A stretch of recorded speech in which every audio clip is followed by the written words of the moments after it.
Vexhi's claws clicked against the control panel as he stared at the display screen. The numbers made no sense.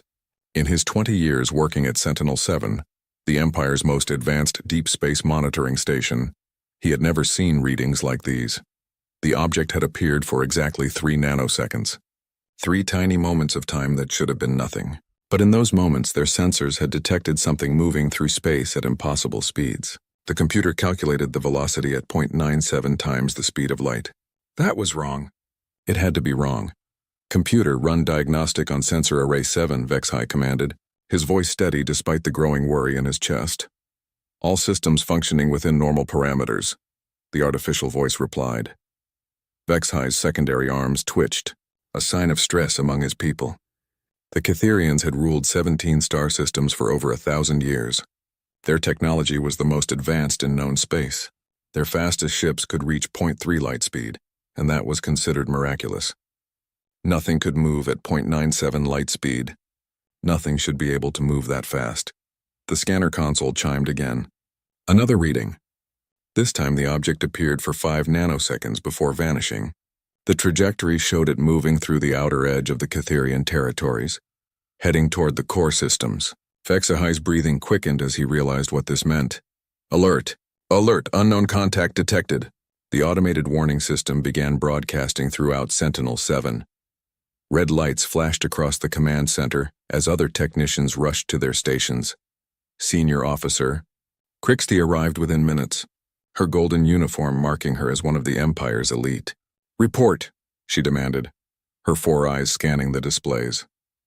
Unknown object moving at impossible speeds through Sector 77 Alpha, Vexhi explained, bringing up the sensor logs. Velocity calculated at 0.97 light speed. No identification signature. No communication signals. No energy trail we can recognize. Crusade's face went pale beneath her scaled skin. That's impossible. Run the calculations again. Already done, ma'am. 3 times. The computer confirms the readings. Vexhi pulled up the data streams. Look at these energy signatures. They don't match anything in our databases. Not Catherian, not Zephyrian, not any of the known species. The command center buzzed with activity as more officers gathered around the main display. The object had appeared again, this time for a full second, long enough for their advanced sensors to get a partial scan. The data that came back made everyone fall silent. The object was small, much smaller than any ship capable of interstellar travel. According to the scans, it was roughly the size of a Catherian fighter craft. But fighter craft couldn't travel between star systems.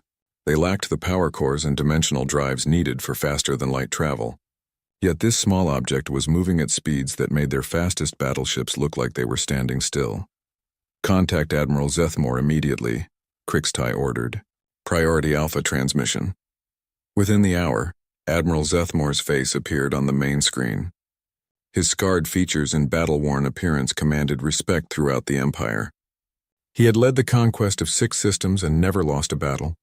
But even he looked troubled as he studied the sensor data. You're certain these readings are accurate? The Admiral asked. Yes, sir, Crusade replied. We've run full diagnostics on all systems. Everything checks out. The object is real and it's moving faster than anything we've ever encountered. Admiral Zethmore was quiet for a long moment. Behind him, the bridge of his flagship buzzed with activity. Any response to our identification requests? None, sir. We've broadcast on all standard frequencies. No reply. And you say it's heading toward the core systems? Vexhi stepped forward. Based on its trajectory, yes, sir. If it maintains current course and speed, it will pass through the Nexus system within 8 hours. The Nexus system was the heart of Catherian space, home to their capital world and the seat of the Imperial government. If this unknown object reached Nexus, it would be within striking distance of everything the Empire held dear. Admiral Zethmore's expression hardened. Initiate Defense Protocol 7.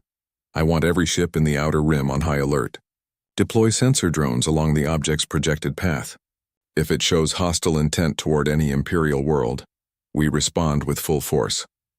Sir, Crusade hesitated. Our analysis suggests this object possesses technology far beyond our current capabilities.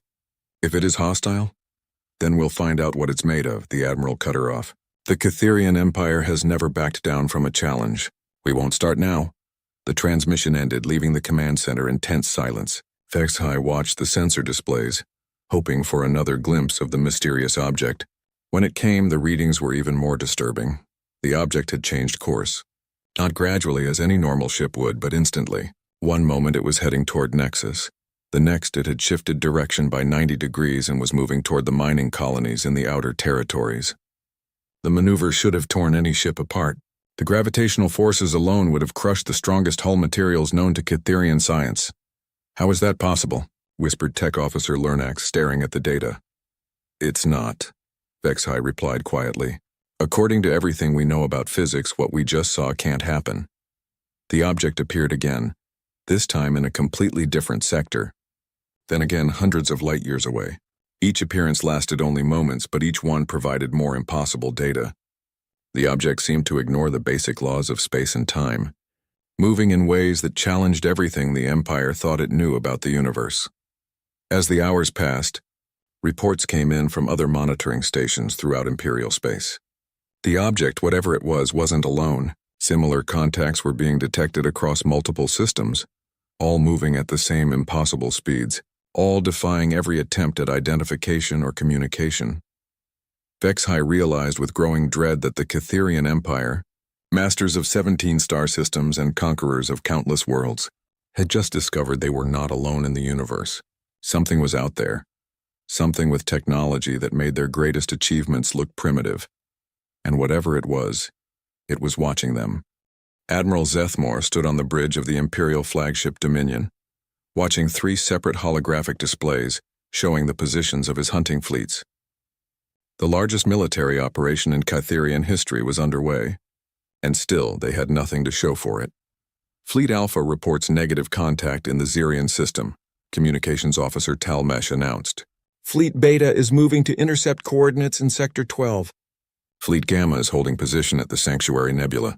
3 full Imperial fleets, 96 warships total, including the Empire's newest and fastest vessels, all hunting for objects that appeared and vanished like ghosts in the darkness of space. The Admiral's jaw tightened as another report came in.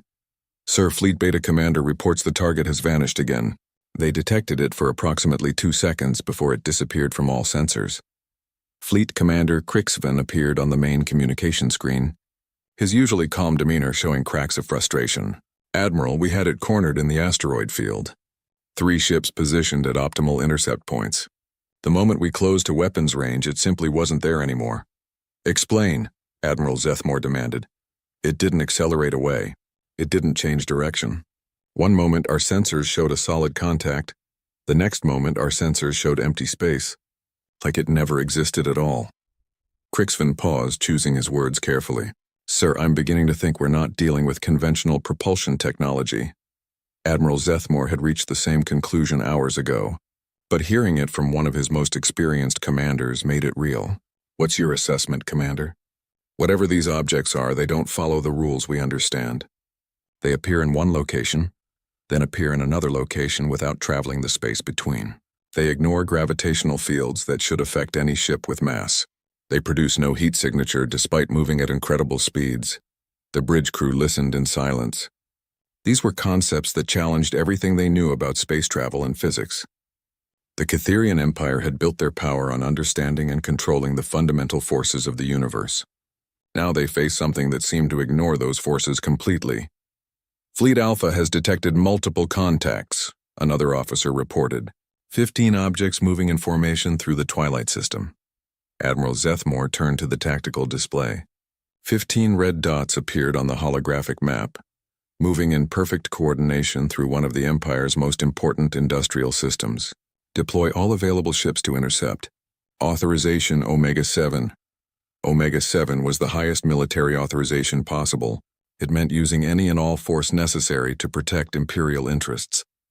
Within minutes, 42 warships were converging on the Twilight system, their weapons charged and ready. The Admiral watched as his ships took positions around the mysterious objects. For the first time in days, they had multiple targets in a single location, surrounded by overwhelming firepower. Whatever these things were, they would finally get answers. "All ships report ready, sir," Tactical Officer Nexaran announced. "The objects are maintaining position in the center of our formation." Open a channel on all frequencies, Admiral Zethmore ordered. Unknown vessels. You have entered Imperial space without authorization. Identify yourself immediately or we will consider you hostile and respond accordingly. Silence. The objects continued moving in their perfect formation, showing no response to the Imperial fleet surrounding them. Long-range sensors showed they were small, just as the previous contacts had been. But 15 of them moving together suggested coordination and intelligence. Sir, the objects are beginning to move, the tactical officer reported. On the display, the red dots began separating, each taking a different direction. They accelerated instantly from rest to near light speed, passing through the gaps between Imperial ships before any weapons could track them. In less than 3 seconds, all 15 objects had vanished from the sensor grid. Damage report, Admiral Zethmore said through gritted teeth. No damage to any Imperial vessel. Sir, but... The tactical officer hesitated, but what? The objects passed within meters of several ships during their exit. Our sensors detected massive energy discharges as they went by, but none of our ships were harmed. It's like they deliberately avoided causing damage. This information troubled the Admiral more than an attack would have. An enemy that attacked could be understood and fought. An enemy with the power to destroy 42 Imperial warships but chose not to was something else entirely. It suggested control, patience, and most disturbing of all, superiority. Admiral, Communications Officer Talmesh spoke urgently. We're receiving reports from monitoring stations across all Imperial sectors. The objects are appearing everywhere. They're conducting systematic scans of our military installations, shipyards, and major colonies. The tactical display updated to show dozens of red contacts throughout Imperial space. Every major system was being visited by the mysterious objects. They appeared long enough to conduct detailed scans, then vanished before any response could be organized. Fleet Commander Crixven's image reappeared on screen. Admiral, my science teams have been analyzing the sensor data from all encounters. We've found something disturbing. Report. The objects aren't just scanning our installations. They're scanning our ships, our technology, our weapon systems. The energy patterns suggest deep-level analysis, the kind that would reveal every detail about our capabilities and weaknesses. Admiral Zethmore felt a cold realization settling in his chest. They're conducting reconnaissance. Yes, sir. Systematic, comprehensive reconnaissance of the entire Empire. They know our fleet positions, our defensive capabilities, our industrial centers, everything. The bridge fell silent as the implications became clear. The Empire had been mapped, catalogued, and analyzed by an unknown force with technology far beyond their own. Their every strength and weakness was now known to entities they couldn't catch, couldn't fight, and couldn't communicate with. Sir, Tactical Officer Nexron said quietly, there's something else. Analysis of the flight patterns suggests the objects are using some form of instantaneous travel. Not faster than light drive, but actual teleportation from one point to another. Teleportation was theoretical technology that Catherian scientists had studied but never achieved. The energy requirements alone should make it impossible for objects so small. Yet the evidence was undeniable. Admiral Zethmore stared at the tactical display showing Imperial fleets scattered across known space, all of them helpless against an enemy they couldn't even touch. For the first time in his military career, he faced an opponent that made him feel completely powerless. Continue monitoring, he ordered finally. Document everything. If we can't stop them, at least we can learn from them. But deep inside, Admiral Zethmore wondered if understanding would matter when facing technology this advanced. The Catherian Empire had built their power on being the strongest force in their region of space. Now they had discovered they weren't even close to being the strongest. The hunt had become something else entirely. They were no longer the predators. They had become the prey. The object appeared without warning in the heart of Imperial space. Admiral Zethmore was reviewing tactical reports when every alarm on the Dominion began screaming at once. The bridge erupted in controlled chaos as officers rushed to their stations, but this time was different. This time, the mysterious object had appeared directly between the Imperial homeworld of Kythera and Defense Platform Prime, the massive orbital fortress that protected the capital. Distance from the object, Admiral Zethmore demanded. 50,000 kilometers in holding position, Tactical Officer Nexron reported, his voice tight with barely controlled fear. Sir, it's not moving. For the first time since we started tracking these things, one has come to a complete stop. The Admiral stared at the main display. There it was. A small red dot hanging motionless in space, close enough to threaten everything the Empire held sacred, yet far enough away to avoid immediate weapons fire. It was positioned with mathematical precision at the exact point where it could observe both the homeworld and their primary defense installation. "Get me a detailed scan," he ordered. The science officer, Veltara, worked frantically at her station. "Sensors are having difficulty penetrating the object's hull, sir. What we can determine is that it's approximately 40 meters in length, roughly cylindrical in shape. The materials are unknown, but they're absorbing or deflecting most of our scanning attempts." "Any weapon signatures?" "None that we can detect, sir. But given what we've seen of their technology, that doesn't mean it's not armed." Admiral Zethmore weighed his options. The object was within range of Defense Platform Prime's main particle cannon, the most powerful weapon in the Imperial fleet, but attacking might provoke a response they weren't prepared for. And if more objects appeared during a battle. "Sir?" Communications Officer Talmesh interrupted his thoughts. "The object is transmitting." Every head on the bridge turned toward the communications station. After days of silence, the mysterious visitors were finally attempting to make contact. "Put it on the main speakers," Admiral Zethmore ordered. Static filled the bridge for a moment, then cleared. When the voice came through, it spoke in perfect Catherian, with the formal diplomatic accent used in official Imperial communications. "Imperial Fleet Command, this is Survey Vessel Pathfinder 7. We apologize for the delay in formal contact protocols." The bridge fell completely silent. The voice was calm, professional, and somehow familiar despite belonging to an unknown species. Admiral Zethmore found his voice after several seconds. "Unknown vessel, identify your species and state your purpose in Imperial space." "We are human. Our purpose has been observation and assessment. We have been monitoring your civilization's development and expansion patterns for approximately 63 of your standard years." The Admiral felt the blood drain from his face. 63 years. The Empire had been expanding aggressively during that time, conquering 14 systems and absorbing dozens of smaller civilizations. Every military operation, every conquest, every tactical decision had been watched by these humans. "Where do you originate?" he asked. "Our homeworld is designated Sol 3 in your astronomical databases. You classify our system as a minor star cluster in the Outer Rim territories, too distant and resource-poor to merit Imperial attention." Admiral Zethmore accessed the star charts through his command interface. Sol 3 was indeed listed in their databases, but marked as inhabited by primitive mammals with early industrial technology. The last survey had been conducted over 200 years ago and classified the system as having no strategic or economic value. "Our records indicate your species has not achieved faster than light travel," he stated. "There," was what sounded like amusement in the human voice. "Your records are outdated, Admiral.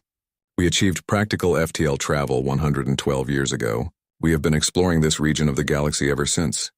The implications hit Admiral Zethmore like a physical blow. While the Empire had been focused on conquest and expansion, humanity had been secretly developing technology that surpassed their own. The humans had been watching from the shadows, learning, preparing.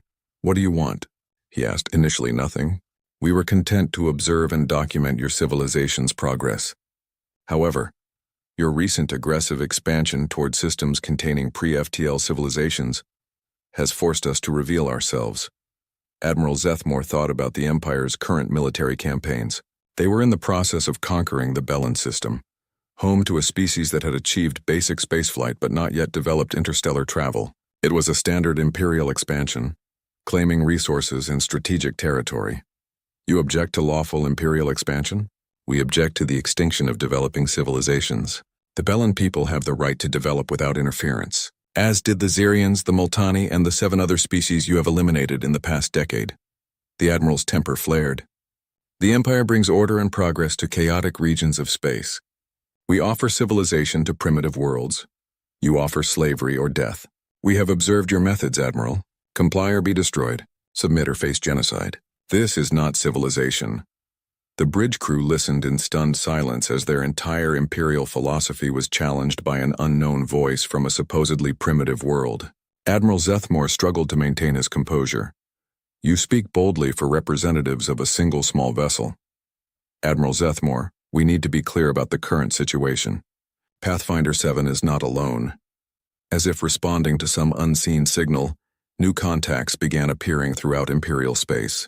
The tactical display updated rapidly as dozens, then hundreds of red dots materialized around every major Imperial installation, fleet position, and military base. They appeared simultaneously across light years of space, demonstrating coordination and communication capabilities the Empire couldn't match.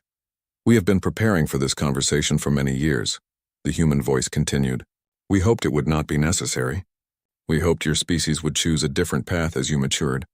Unfortunately, your recent actions have made intervention unavoidable. Admiral Zethmore stared at the tactical display showing human vessels surrounding every Imperial stronghold. The Empire's entire military force was outnumbered and outpositioned. Worse, every engagement attempt had proven their weapons and ships were completely outclassed. What are your demands? He asked quietly. Cease all military operations against pre-FTL civilizations. Withdraw your forces from contested systems. Allow conquered species to choose their own path forward. End the practice of forced assimilation or elimination. And if we refuse? The pause stretched for nearly 30 seconds. When the human voice returned, it carried a weight that made everyone on the bridge understand they were hearing an ultimatum. Then we will stop you ourselves. We prefer cooperation, Admiral, but we will not allow genocide to continue in this region of space.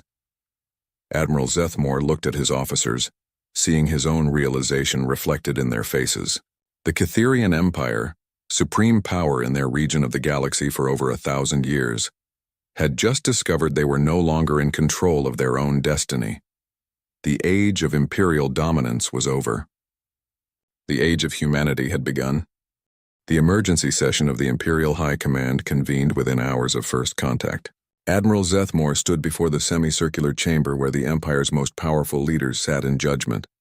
Emperor Crixthul himself occupied the central throne, his ancient eyes showing the first signs of genuine concern in decades. Explain to us, Admiral, how a species we classified as primitive mammals now holds our entire fleet hostage, the Emperor demanded. Admiral Zethmore activated the holographic display at the center of the chamber. Images of the human vessels appeared along with sensor data and tactical analyses. Your Majesty, our intelligence was catastrophically outdated. While we focused on conquering our immediate neighbors, humanity was developing technology that surpasses our own by several generations. Intelligence Minister Vox High leaned forward, his 4 arms gesturing at the data. Our last survey of their system was 200 years ago. They showed basic industrial capability and primitive chemical rockets. How could they advance so rapidly? That appears to be their nature, Minister. Our analysis of intercepted communications suggests human technological development follows an exponential curve rather than the steady progression we see in most species. They advance faster as they learn more. Admiral Zethmore brought up comparative charts showing technological development rates across known species.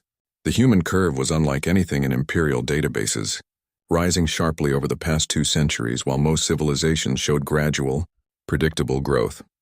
Defense Minister Nexthul studied the tactical displays. What are their current capabilities? Based on observed performance, their ships can achieve instantaneous travel between any 2 points in space. They ignore gravitational fields and inertial forces that should affect any object with mass. Their scanning technology can analyze our ships and installations in complete detail from distances where our sensors can barely detect them. Weapons, the Defense Minister pressed. Admiral Zethmore hesitated. Unknown. In every encounter, they demonstrated the ability to destroy our vessels but chose not to. This suggests either peaceful intentions or such overwhelming superiority that they see no threat from our military. Emperor Crixthul's expression darkened. You're telling us they could have annihilated our fleets at any time but chose not to? Yes, Your Majesty. Analysis of their flight patterns through our formations shows they passed within meters of our ships while traveling at near light speed. The energy discharge alone should have destroyed anything nearby, yet our vessels remained undamaged. The precision required suggests technology we cannot comprehend. The chamber fell silent as the implications settled. The Catherian Empire had built their power on military might and technological superiority. Now they faced a species that could treat their greatest achievements as minor inconveniences. Intelligence Minister Vox-High activated his personal data pad. I've been reviewing historical records since the human contact. There are disturbing patterns that suggest this situation is worse than we initially understood. Explain, the Emperor commanded. Over the past 60 years, we've experienced what we attributed to unusual equipment failures, navigation errors, and communication disruptions during military operations. Systems would malfunction at critical moments. Battle plans would somehow reach enemy forces before our attacks. Ships would develop problems that forced delays in conquest timelines. Admiral Zethmore felt a chill of recognition. You're suggesting sabotage? I'm suggesting observation and subtle interference. The humans admitted to monitoring us for 63 years. What if they've been doing more than watching? What if they've been influencing events to slow our expansion and protect vulnerable civilizations? The minister brought up operational reports from dozens of Imperial campaigns. The pattern was clear once viewed with new understanding. Every major military operation against pre-FTL civilizations had encountered unexpected delays, equipment failures, or intelligence leaks that provided their targets with crucial advantages. The Bellan resistance, Admiral Zethmore said slowly. They somehow knew our attack routes and defensive positions. We assumed they had exceptional tactical intelligence. The Zarian evacuation, Defense Minister Nexthul added. Millions of civilians disappeared from targeted population centers hours before our bombardment began. We never found evidence of how they were warned. The Multani ships that vanished from our holding facilities, Intelligence Minister Vox-High continued, the ones carrying their cultural archives and genetic samples. They simply weren't there when we went to destroy them. Emperor Crixthul rose from his throne, his massive form casting shadows across the chamber. You're telling us that humanity has been manipulating Imperial operations for decades? That our failures were not failures but sabotage? It explains many otherwise inexplicable events, Your Majesty, and it suggests their intervention in our affairs is not recent. They've been protecting developing civilizations from us for most of the past century. The Emperor's anger was palpable. The Catherian Empire had prided itself on military efficiency and tactical superiority. To learn that their setbacks were caused by hidden interference was both humiliating and terrifying. Admiral Zethmore accessed additional data files. There's more, Your Majesty. Communications analysis suggests humanity is not a single planetary civilization as we assumed. They appear to have established colonies or outposts throughout this region of space. Their technology allows rapid expansion without our detection. How many colonies? Unknown. Possibly dozens. Their communication networks operate on principles we don't understand, making interception nearly impossible. What we have detected suggests a civilization much larger and more advanced than our own. The chamber's attention focused on a new display showing estimated human territorial extent. Red zones marked confirmed human activity. Yellow zones marked probable human presence. Together they covered a region several times larger than the Catherian Empire. We've been living in their shadow without knowing it, Defense Minister Nexthul said quietly. All this time we thought we were the dominant power in this region of space. Worse, Intelligence Minister Vox-High added. They've been allowing us to think we were dominant, while secretly controlling our actions. Every victory we've achieved they permitted. Every conquest we've made, they approved or prevented according to their judgment. Emperor Crixthul returned to his throne, the weight of revelation settling on his shoulders. For over 1,000 years, the Catherian Empire had expanded without encountering any force capable of challenging their supremacy. They had grown accustomed to being the strongest, the most advanced, the most feared civilization in their region of space. What are our options? He asked finally. Admiral Zethmore looked around the chamber at faces reflecting his own helplessness. Based on demonstrated capabilities, military resistance is not viable. Their technology is simply too advanced. Our weapons cannot target them, our ships cannot match their speed, and our intelligence cannot track their movements. Negotiation? They've made their position clear. Cease aggressive expansion against pre-FTL civilizations or face their direct intervention. Given their demonstrated capabilities, they have the power to enforce this ultimatum. Emperor Crixthul was quiet for a long moment, considering options that all led to the same conclusion. The Empire had encountered a force that could dictate terms rather than negotiate them. For the first time in Imperial history, they were not the strongest power in the room. Very well, he said finally. Contact the human vessel. Tell them we are prepared to discuss their terms. The age of imperial expansion was over. The age of human oversight had begun. 3 months after first contact, Admiral Zethmore stood in the observation deck of Defense Platform Prime, watching something that would have been unthinkable just a year ago. Human ships moved freely through imperial space, their sleek forms dwarfing even the largest Catherian vessels. They came and went as they pleased, monitoring imperial activities with casual efficiency. The transformation had been swift and absolute. Within days of Emperor Crixthul's decision to negotiate, human representatives had arrived at the imperial capital. Not warriors or conquerors, but diplomats, scientists, and what they called transition specialists. They came offering partnership rather than demanding surrender.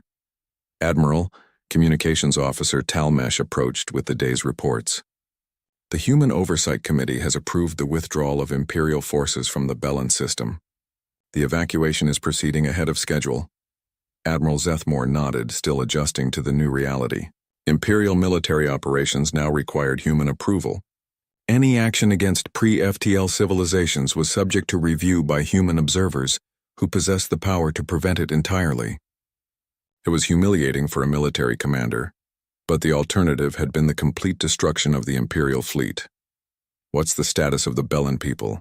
According to human reports, they're being relocated to protected worlds where they can continue their development without interference.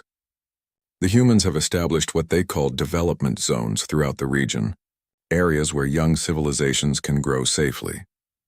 The Admiral walked to the main viewing port, looking out at the stars that had once been Imperial territory.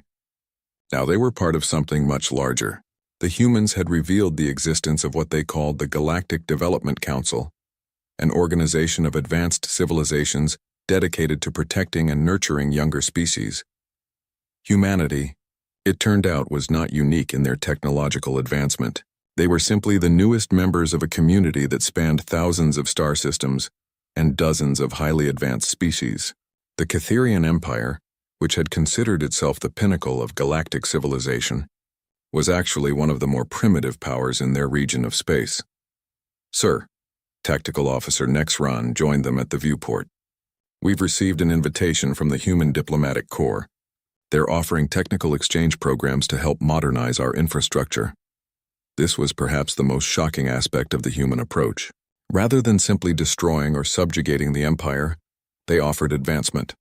Human scientists worked alongside Catherian researchers, sharing knowledge and technology that advanced Imperial capabilities by centuries, but always with conditions, always with oversight, always with the understanding that their new capabilities came with new responsibilities. What kind of technical exchange? Admiral Zethmore asked. Clean energy systems to replace our fusion reactors, medical technology to extend lifespans and eliminate genetic diseases, agricultural improvements to feed our population more efficiently. Nexron paused. And spacefold technology.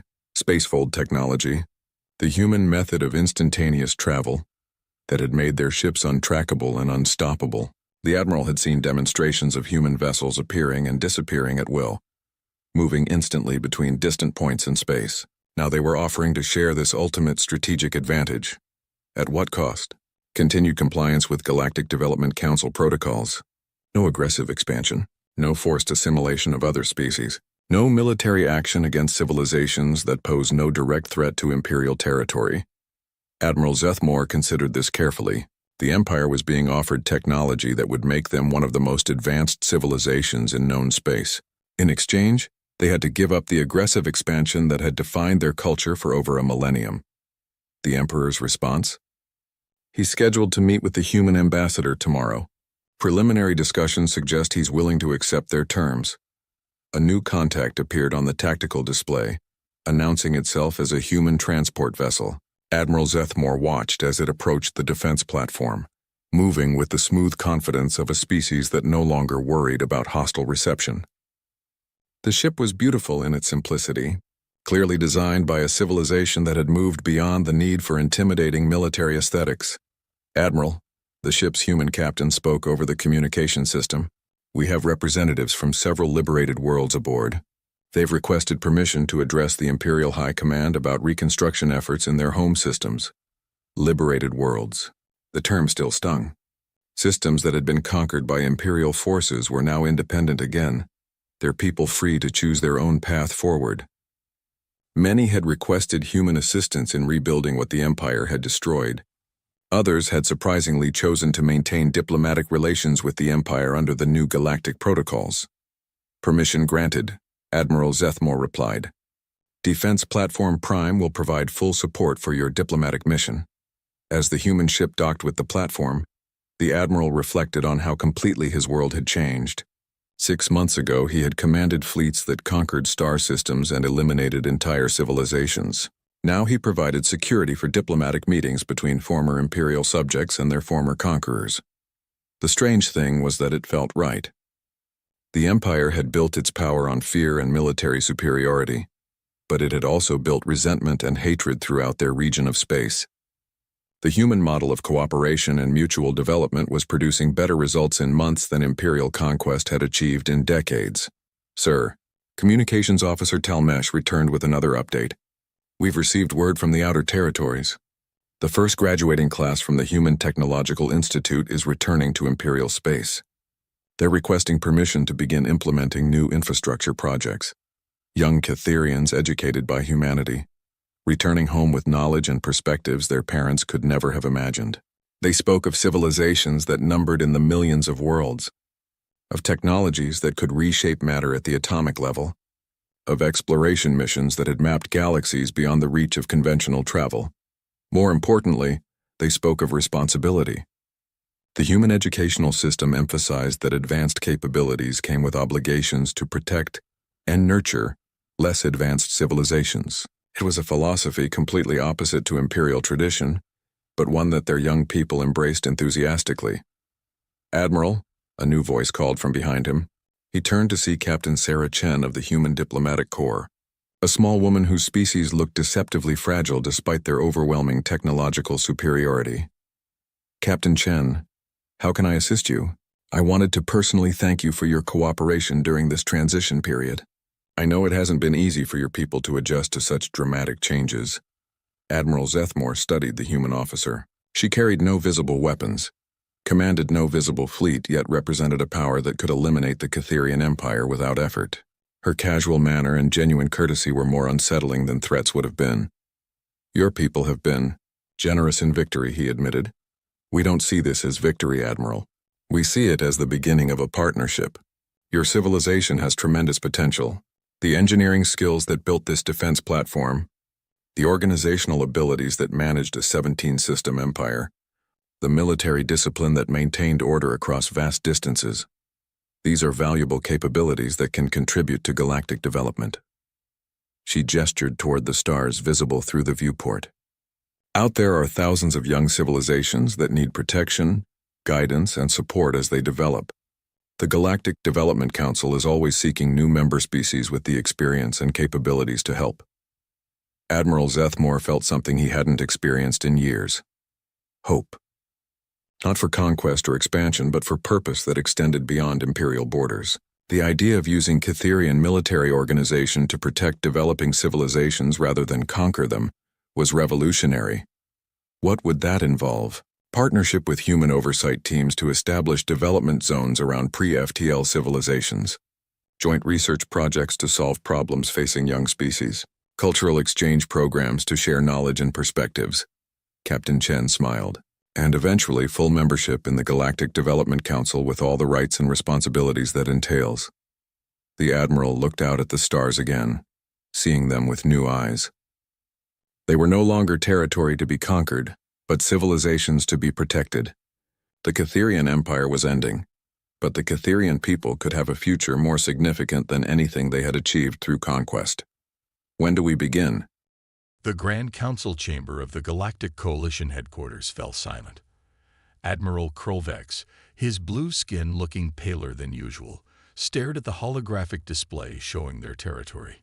Large sections glowed red, marking planets lost to the enemy. We have lost another 3 systems this week alone, Admiral Krolvex said. His 4 arms gripped the edge of the table. The Vorax advance faster than we can evacuate our people. Around the oval table sat representatives from the 17 species that made up the coalition. Many looked down, unable to meet the Admiral's gaze. Their once mighty alliance had been fighting for over a decade, and they were losing badly. At this rate, we have perhaps one standard year before our core worlds are threatened, said General Tazrol of the Morgessi. His metallic scales reflected the dim light as he pointed to the display. Our forces are stretched too thin. We have superior technology, protested Minister Yelena. Her crystalline form sparkled as she spoke.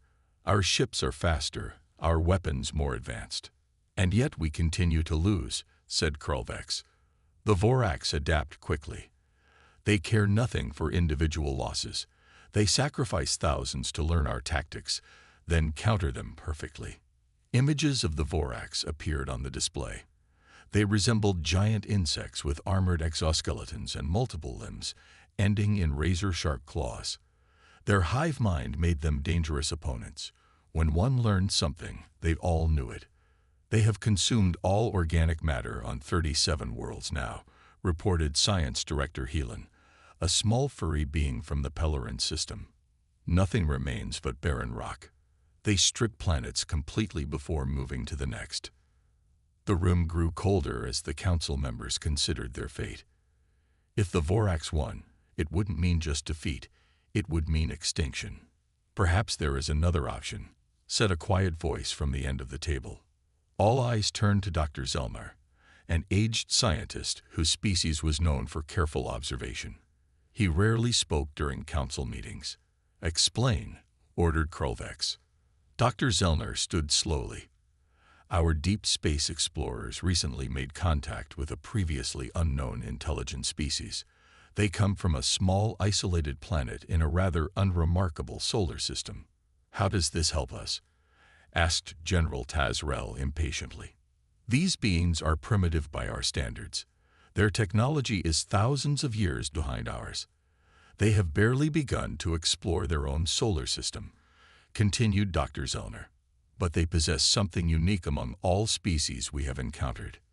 He pressed a button, and the holographic display showed a small blue-green planet. They call themselves humans from the planet Earth, and they have spent their entire history fighting wars against each other. Confused murmurs spread through the chamber. Why is this significant? Asked Minister Yelena. While we developed technology, they developed warfare, explained Dr. Zellner. Their history is filled with constant conflict. They have thousands of years of experience in combat strategy, guerrilla tactics, psychological warfare, concepts our civilization outgrew centuries ago. Admiral Krulvex leaned forward. You suggest we ask these primitives for help. What could they possibly offer against the Vorax? A different way of thinking, said Dr. Zellner. Our strategies are logical, predictable. The humans are not. They understand something about war that we have forgotten. Their technology, began Minister Yelena. We would provide the technology, interrupted Dr. Zellner.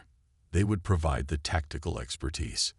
Admiral Krulvex stared at the image of Earth rotating slowly in the display. Their situation was desperate.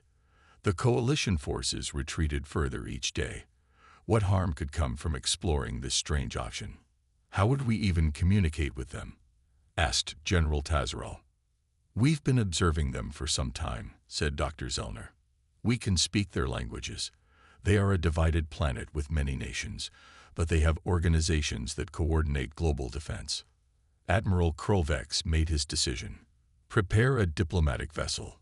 I will lead the mission myself. He looked around the chamber. Unless anyone has a better solution to offer.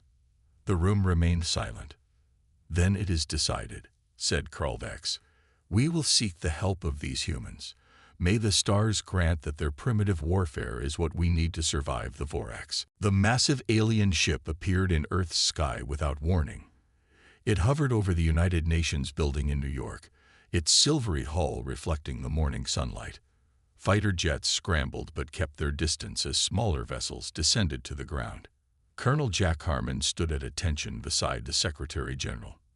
At 52, Jack had fought in wars across 3 continents. His weathered face showed the years of combat, and a scar ran along his left cheek. He watched as the alien delegation approached. "Remembered," said the Secretary General, "you're here because you understand war better than anyone. Listen to what they have to say." Admiral Krolvex led the alien group. His blue skin and 4 arms caused whispers among the human officials. Behind him walked representatives from other coalition species, some resembling animals, others like walking plants or crystals. "We come in peace," said Krolvex, his voice translated by a small device. "And we come seeking help." Inside the conference room, Krolvex explained the Vorax threat. He showed holographic images of worlds destroyed and coalition forces retreating. The room fell silent as they watched recordings of the insect-like Vorax tearing through advanced alien defenses. "You have technology beyond our imagination," said Jack. "Why come to us?" "Technology alone cannot win this war," replied Krolvex. "The Vorax adapt too quickly. We believe humans possess something we lack, a unique understanding of warfare." "You mean we're good at killing each other," said Lisa Rice, a retired Marine surgeon sitting across the table. At 45, she had served in 3 major conflicts and commanded troops in the most dangerous regions on Earth. Dr. Zelmar nodded. "Your species has fought over 15,000 recorded wars in your history. You understand combat in ways we never developed. Our civilizations grew peaceful too quickly. We forgot how to fight unpredictably." "What exactly are you asking for?" Jack asked. "We need military advisors," said Krolvex. "Humans who understand strategy, tactics, and the psychology of war. In exchange, we offer technology to help Earth. Medicine, clean energy, material science." Word of the alien visit spread quickly. Earth's nations debated the proposal for days.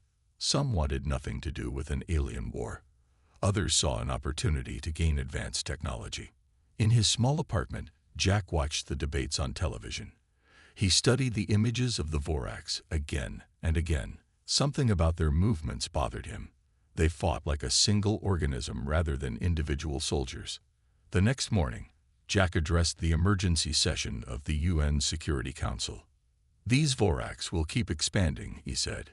"If they defeat the coalition, how long until they find Earth? We should help now, while we have allies, rather than face them alone later." The vote was close, but Earth agreed to send 5,000 veteran soldiers as military advisors. No direct combat, just training and strategic planning. 2 weeks later, Lisa Rice stood before her newly assembled battalion in a hangar at Edwards Air Force Base. The soldiers came from dozens of countries: American, Russian, Chinese, British, Israeli, and more. All veterans with years of combat experience. "This mission is voluntary," she reminded them. "We're going to teach aliens how to fight. Any questions?" A hand went up. "Sergeant, can these aliens even fight like us? They don't even have the same bodies." Lisa smiled. "That's exactly why they need us. They think logically. We think differently." Colonel Jack approached as the briefing ended. "Ship leaves tomorrow at 600. The coalition's providing transport. Travel time is about 3 weeks, even with their faster-than-light technology. You think we can really help them?" Lisa asked quietly. Jack looked at the assembled soldiers. None were young recruits. These were battle-hardened veterans who understood the chaos of war. "The aliens fight wars like they're playing chess," said Jack. "Logical moves and countermoves. But real war isn't chess. It's dirty and confusing and unpredictable. And that's something humans understand better than anyone." As the sun set, the soldiers made final calls to family and friends. Tomorrow, they would leave Earth behind to teach aliens the human way of war. The human soldiers stepped off the transport ship onto the gleaming surface of Andoria Prime. The coalition headquarters stretched across the horizon, a city of towering crystal spires and curved metal structures. 5,000 humans stood in neat formation, dwarfed by the alien architecture around them. Major Steve Gordon whistled softly. They weren't kidding about being technologically advanced. Colonel Jack moved through the ranks, making sure everyone stayed calm. Many soldiers were seeing alien life for the first time. The coalition had sent representatives from all 17 species to greet them, creating a strange lineup of beings that ranged from humanoid to utterly foreign. Admiral Krolvex stepped forward. "Welcome to Andoria Prime. Your quarters are prepared. Tomorrow, we begin integration with our military command." Lisa Reyes noticed something odd about the alien soldiers standing at attention nearby. "They're too perfect," she whispered to Jack. "No variation in stance, no adjustments, like statues." The next morning, human officers gathered in a vast war room. Holographic displays showed battle scenarios and Vorax movements across dozens of star systems. Major Steve Gordon was assigned to training programs, while Captain Diane Miller would work with the Coalition fleet. "Your ships are impressive," Diane said, studying the schematics of a Coalition battleship.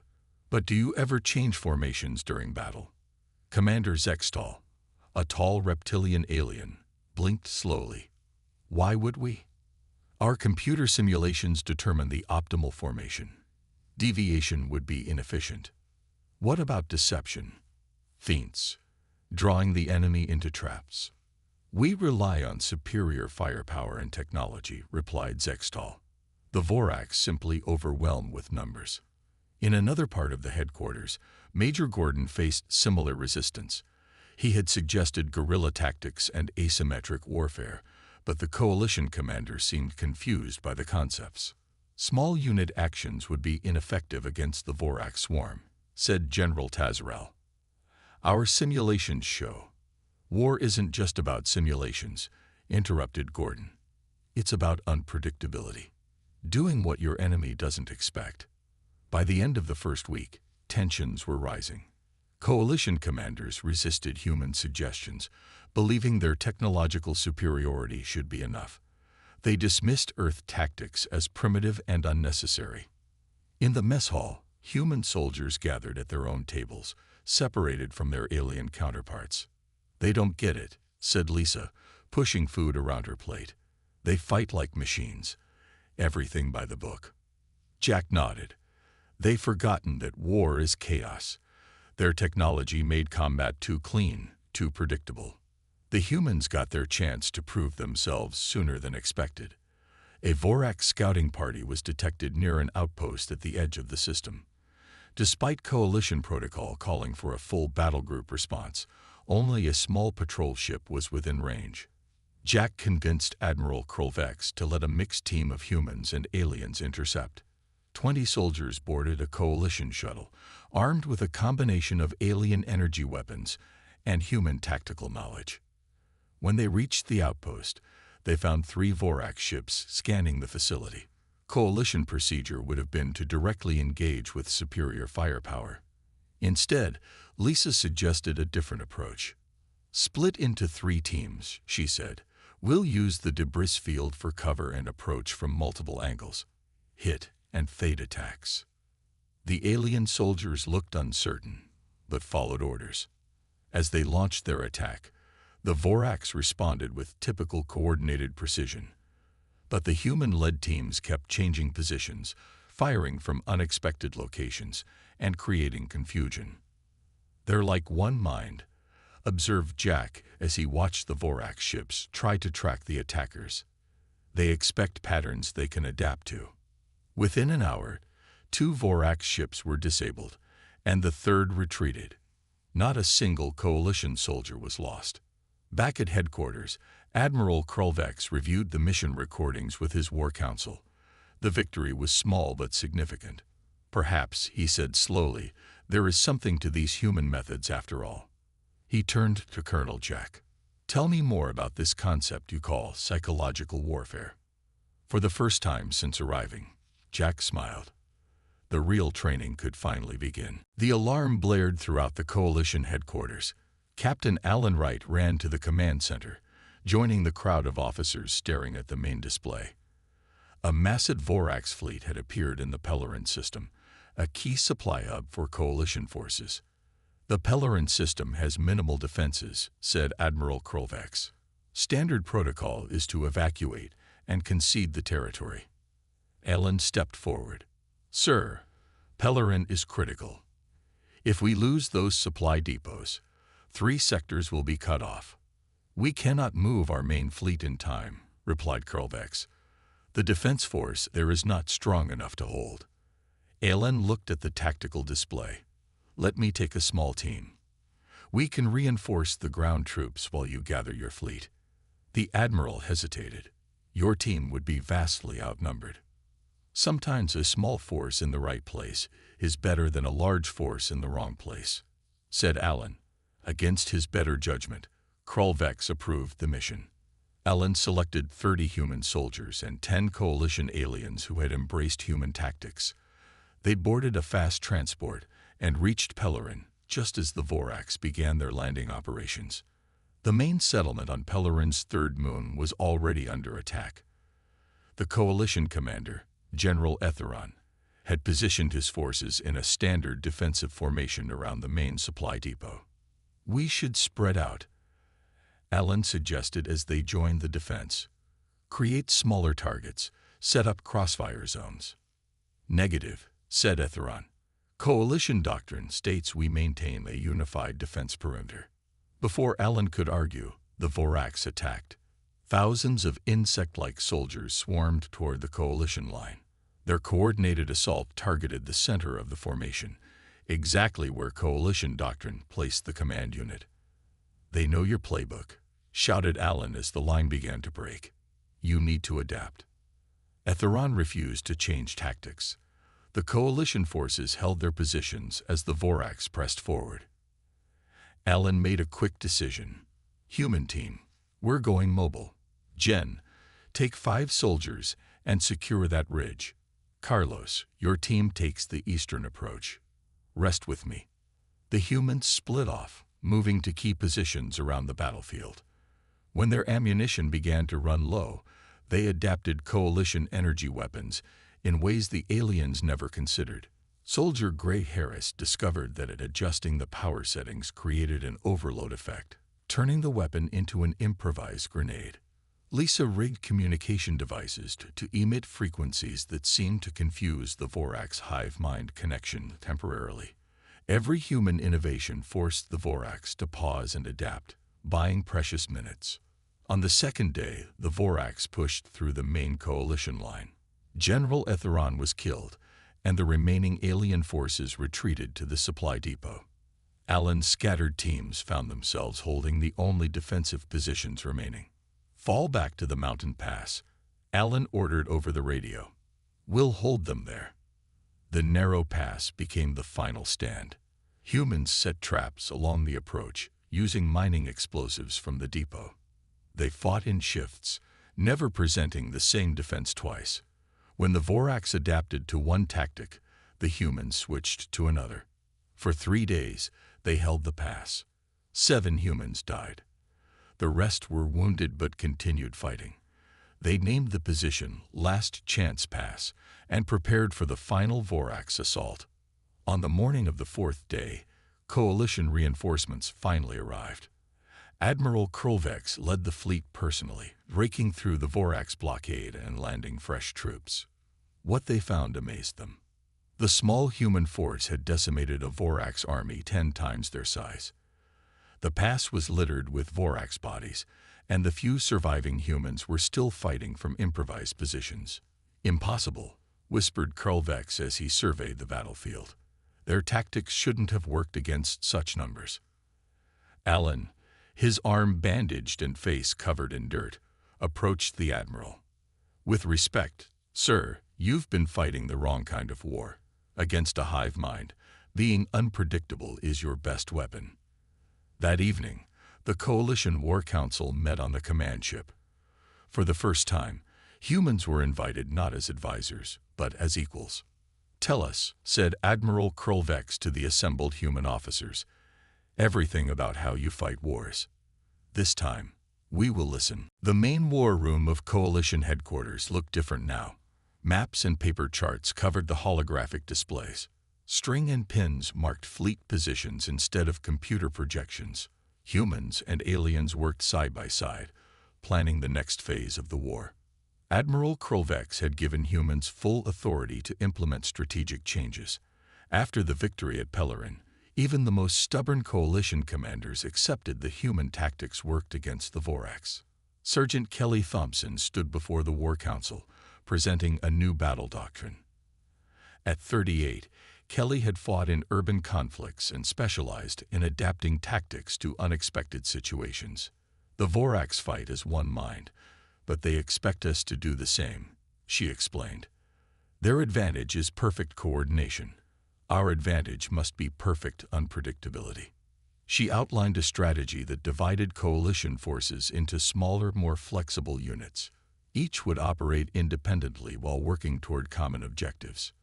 No unit would know the exact plans of others, making it impossible for the Vorax to predict the overall strategy even if they captured some forces. This goes against all our military training, protested Commander Zextal. How can we coordinate if units act independently? Through mission-type orders, replied Kelly.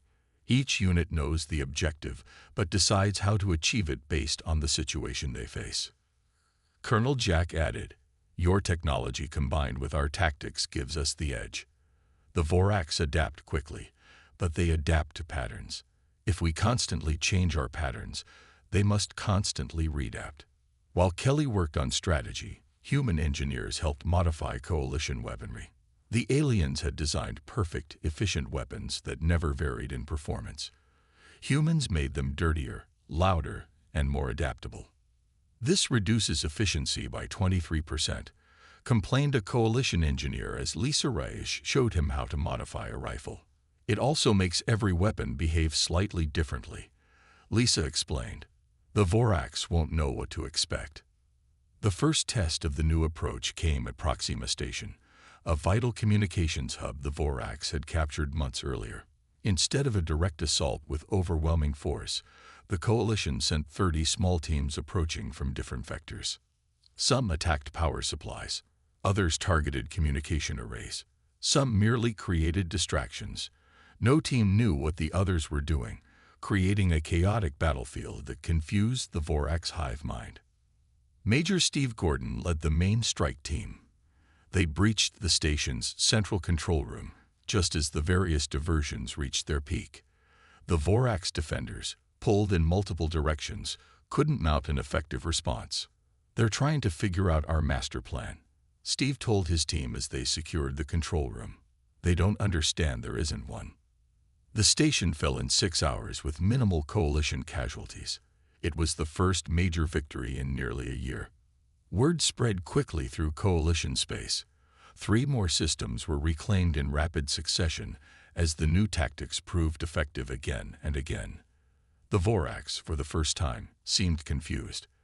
Their responses became slower as they struggled to adapt to the unpredictable human methods. In the council chamber, Admiral Krolvex studied reports from the front lines. The Vorax are pulling back forces from multiple sectors, he announced. They appear to be consolidating their fleet. They're reassessing, said Colonel Jack. Their whole strategy depends on predicting enemy actions. We've taken that away from them. Lisa looked at the star map, now showing coalition territory expanding instead of shrinking. This is just the beginning, she said. The Vorax will adapt eventually. We need to be ready when they do. Outside the chamber, human soldiers trained select coalition troops in special operations tactics. The aliens struggled with concepts like improvisation and initiative after generations of rigid military doctrine. But they were learning. A young coalition officer approached Kelly after training. I understand now, he said. War is not a science. It is an art. Kelly smiled. Exactly. And the Vorax only know science. For the first time since the war began, hope spread through coalition worlds. The tide was turning. The enemy that was winning now faced something they had never encountered before, the unpredictable nature of human warfare. The early warning alarms sounded throughout coalition headquarters. Admiral Krolvex rushed to the command center where Colonel Jack and the other human officers were already studying the tactical display. The Vorax have launched a major counteroffensive, said Jack, pointing to multiple red icons moving across the map. 3 battle groups targeting our manufacturing worlds. Lisa Rice frowned as she studied the enemy movements. Something's different. Their tactics are changing. She was right. The Vorax no longer moved in their usual tight formations. Their ships spread out, using cover and varying their approach vectors. The hive mind was learning. "They're copying us," said Admiral Krolvex, "adapting to our methods." The coalition rushed reinforcements to the threatened sectors, but the Vorax had timed their attack perfectly. On the planet Farron, a major industrial center, Lieutenant Ryan Cooper led a mixed team of human and alien special forces. Their mission was to defend the main power plant supplying the weapon factories. The Vorax landed in scattered groups instead of their usual massive swarm. They used terrain features for cover and set ambushes, tactics they had never employed before. "They're fighting like us," Ryan told his team as they fell back to a defensive position. "They're learning." The battle for Farron lasted 3 days. Ryan's team was cut off from the main coalition forces and found themselves operating behind enemy lines. While hiding in an abandoned mining complex, they discovered something disturbing: a Vorax research facility. Inside were holding cells containing captured humans. The Vorax were studying them, learning how humans thought and fought. Monitoring equipment recorded their brain activity and physical responses. "This is how they're adapting so quickly," Ryan said. "They're literally getting inside our heads." One of the coalition aliens, a telepathic Medusan named Zora, touched the wall of the facility and closed her eyes. "They are connected to the hive mind. Every observation is instantly shared across all Vorax forces." Ryan knew they needed to free the prisoners and destroy the facility, but he also saw an opportunity. "If they can learn from us, maybe we can feed them the wrong lessons." The team infiltrated the facility using breaching charges made from mining explosives. They freed 20 human prisoners, all former soldiers captured in various battles. The free humans were weak but determined to help. "They kept asking us questions," said one rescued soldier, "about why we make certain decisions in battle. They're studying how we think." As the team prepared to destroy the facility, Ryan had an idea. "Zora, can you project thoughts that the Vorax would pick up?" The Medusan nodded. "With physical contact to their communication node, yes." "Good. Let's give them something to think about." While the rest of the team planted explosives, Ryan and Zora accessed the main communication node. Zora placed her hands on the pulsing organic technology and began projecting false tactical information into the Vorax network: incorrect human battle doctrines, flawed assumptions about strategy, and misleading information about coalition plans. "Will this work?" asked one of the alien team members. "Humans have a concept called disinformation," Ryan explained. "In war, sometimes feeding your enemy false information is more valuable than denying them any information at all." As they evacuated with the freed prisoners, the facility exploded behind them. Ryan's team made their way through Vorax-controlled territory, using the very confusion they had created to mask their movements. Back at Coalition headquarters, word of the Vorax adaptation spread concern. The initial advantage of human unpredictability was fading as the enemy learned. "We need to take this further," Colonel Jack told the War Council. "If they're studying how we think, let's give them contradictory information. Different units should use completely different tactics. We'll make our own forces a mystery even to ourselves." Admiral Krolvex considered this. "You suggest we intentionally create confusion in our own ranks?" Jack nodded. "Exactly. Controlled chaos. The Vorax think they're learning to predict us, but what if there's nothing consistent to predict?" When Ryan's team finally returned with the rescued prisoners and information about the research facility, their discovery changed the war strategy. The coalition began a new campaign, not just of unpredictable tactics, but of deliberate misinformation. They leaked false battle plans. They established patterns only to break them. They created an environment where the Vorax could never be certain which human behaviors were real and which were deceptions. Slowly, the Vorax advance faltered as confusion spread through their hive mind. The massive coalition fleet gathered at the edge of the Taurus Nebula. Over 500 ships of various sizes formed into groups, each one led by human commanders. 6 months of victories had pushed the Vorax back to their core systems. Now the coalition prepared for the final push into Vorax territory. General Patricia Collins stood on the bridge of the flagship, studying star charts with Admiral Krolvex.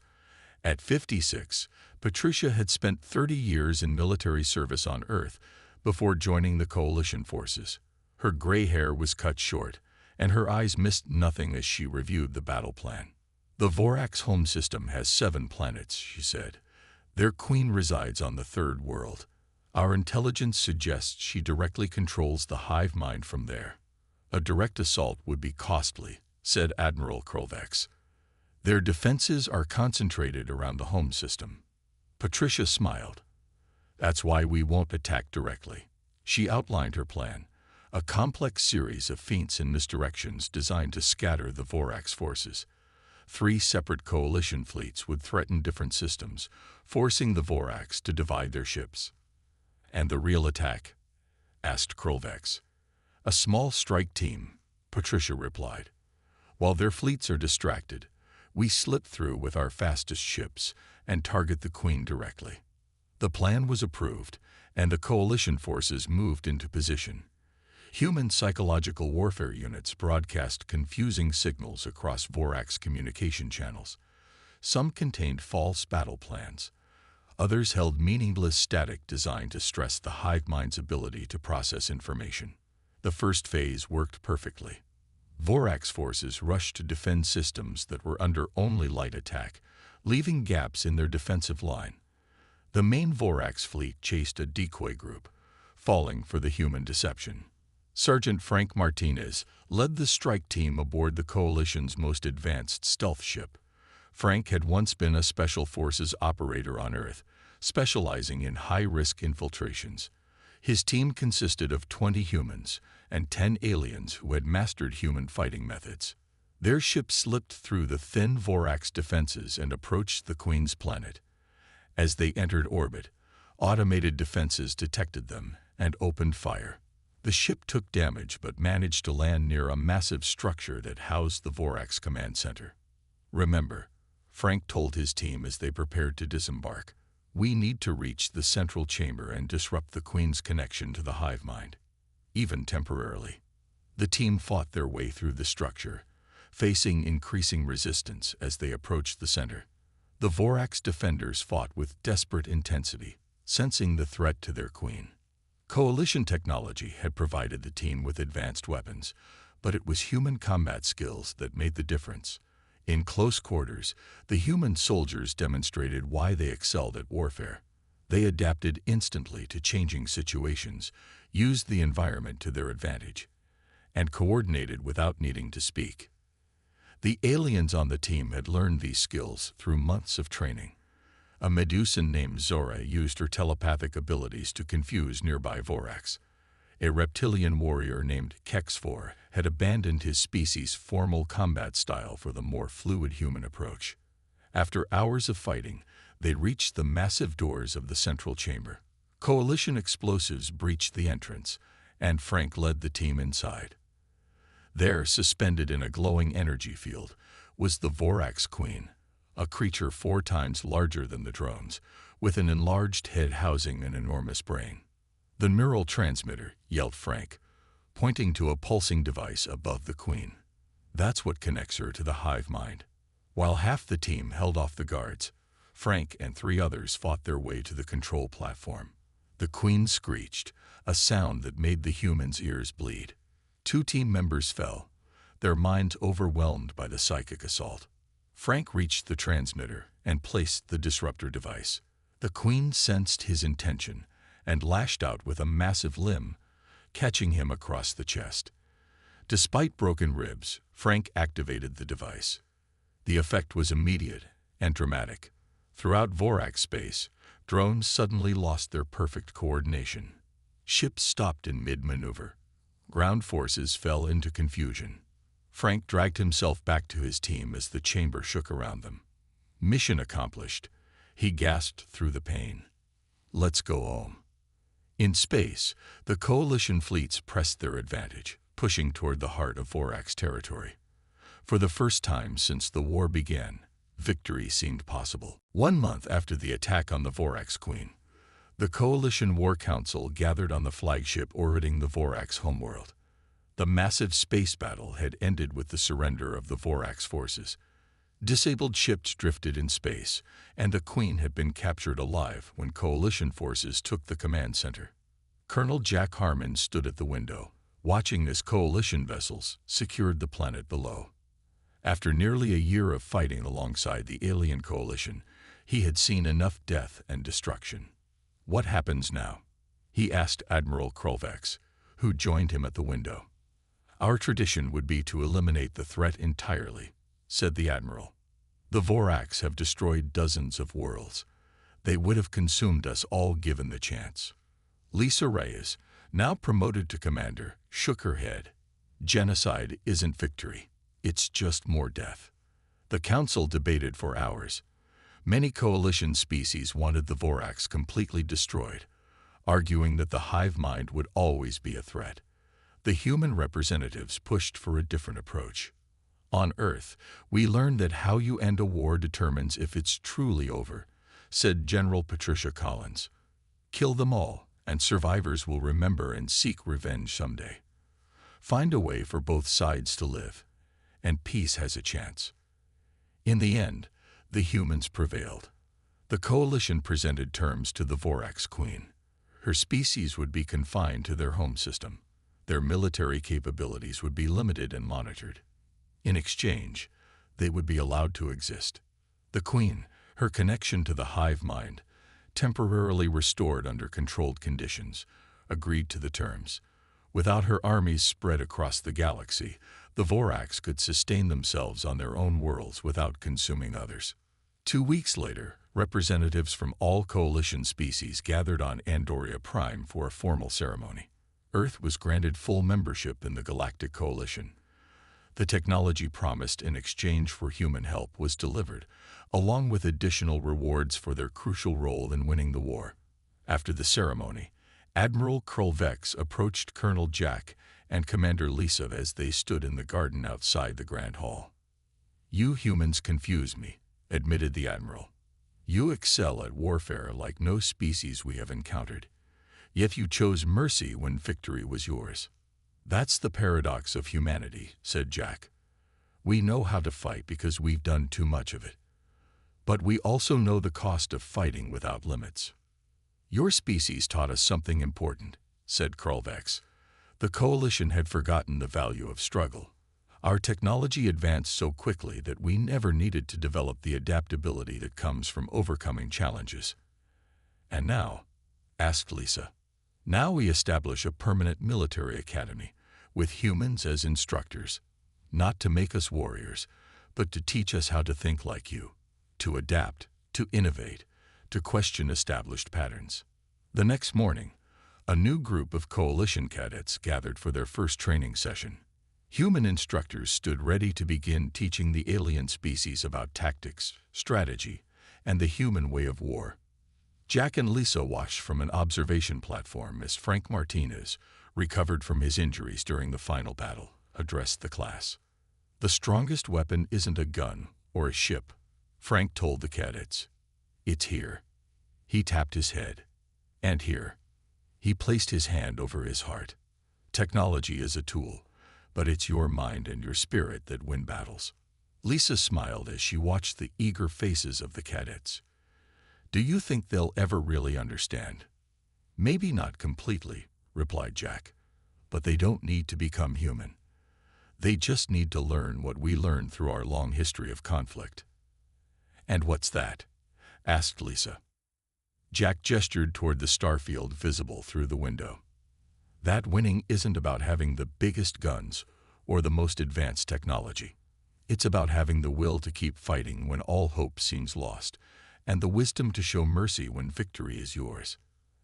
As they turned to leave, Lisa looked back at the classroom where coalition species that had once been on the brink of extinction now learned from humans who had traveled across the stars to save them. "Not bad for a primitive species from a backwater planet," she said with a smile. Jack nodded. Turns out we had something worth sharing after all.